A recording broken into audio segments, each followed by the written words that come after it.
Shalom Aleichem, everybody.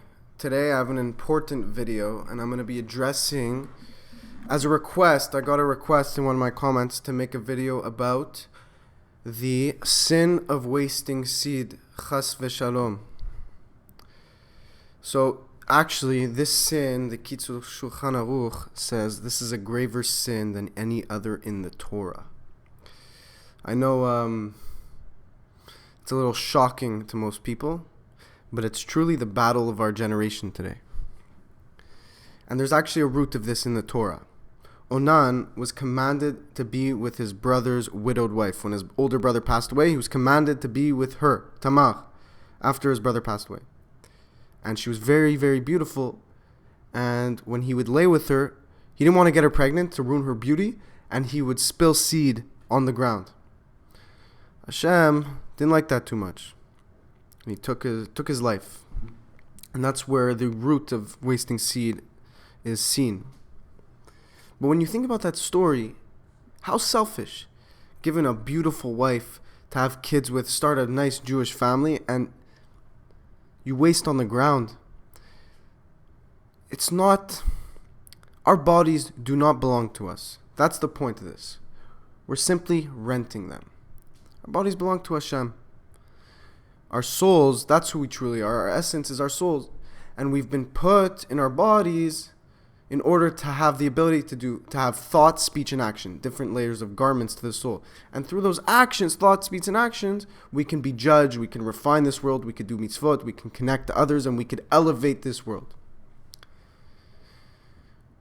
So when you do things like that with your body, you're basically saying, I don't believe in this. It's nice. But this feels good. No, that's not the point. The point is not to feel good. The point is to do good. And when you do these acts, there's no greater disrespect to Hashem Yitbarach.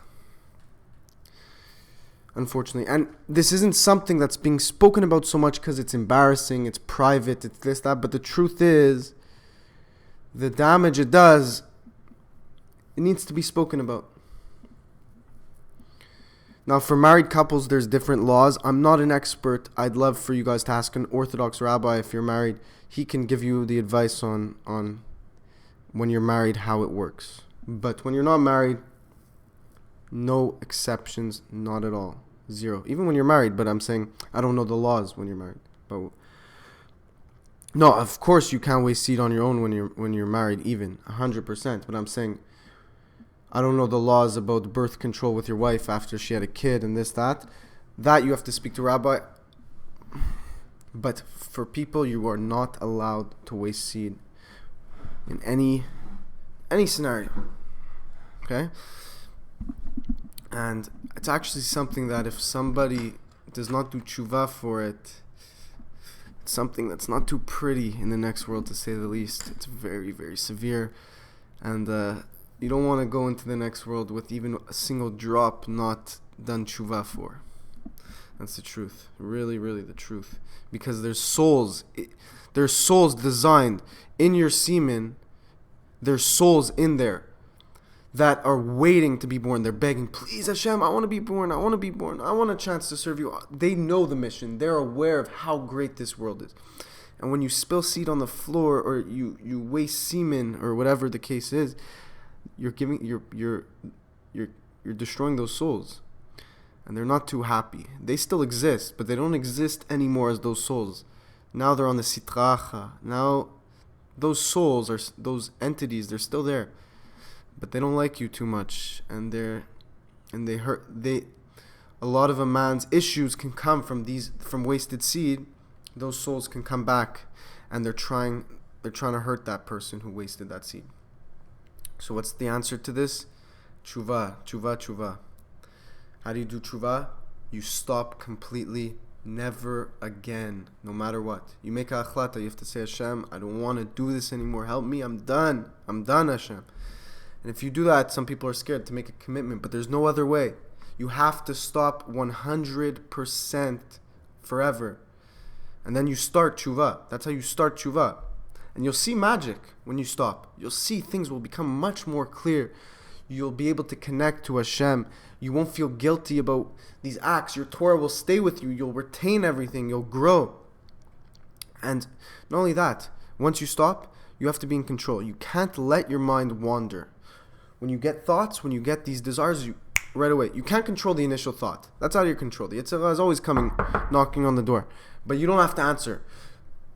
You don't pay attention. You don't go along with these thoughts. You don't ride these thoughts. You in, out. They come to you, gone. Okay? Another thing you have to understand is that a lot of people think that, Hashem, in synagogue, he's there. No, Hashem is everywhere. When you do these acts, Hashem sees. Trust me, does he ever see? He's right there. And a person I know asked me, they said, how could you stop? This, that, it's impossible. It's this, that. I said, tell me something, my good friend.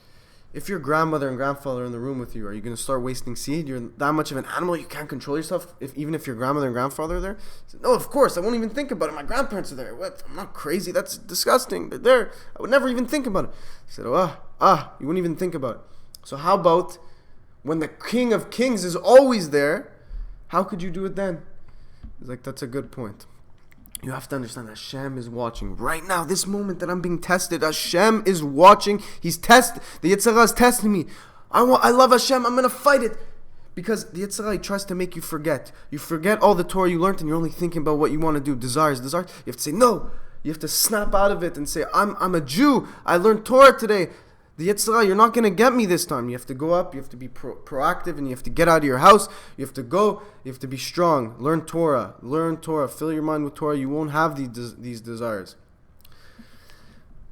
And a lot of people ask, they say, what about when it happens in a dream? Okay, and that's still a grave sin, don't get me wrong. But you have to watch your eyes. You can't go on Instagram, look at these girls. You're just testing the Yetzer Hara. If you look at immodest things, they'll come out in your dreams. Even if people say, but they don't look at immodest things, they still have dreams. That is part of the Teshuva process. The reason you have these dreams is because when you wake up from them, you hate it. You don't want to ever waste seed like that again. So you realize, even when you do it in a dream, you hate it so much, and you hate the things that you've done in the past. So that's a part of Teshuva. It's to make you even stronger and to never do these acts again. This theory that this is what I've heard from people, this idea of when it happens in a dream, it's to make you hate the act even more, to never go back to it. And the dreams will stop. They will stop. They will stop. And once you do this act, you're like, boom, you're like 99% you're like 50% of the way there. And everything else comes easier. I'm telling you, once you stop this act, you'll see miracles. You will see control of your mind. Even on a scientific level, once you stop doing this act, your brain develops a dopamine and serotonin sensitivity, meaning everything in life is more enjoyable, by far. And,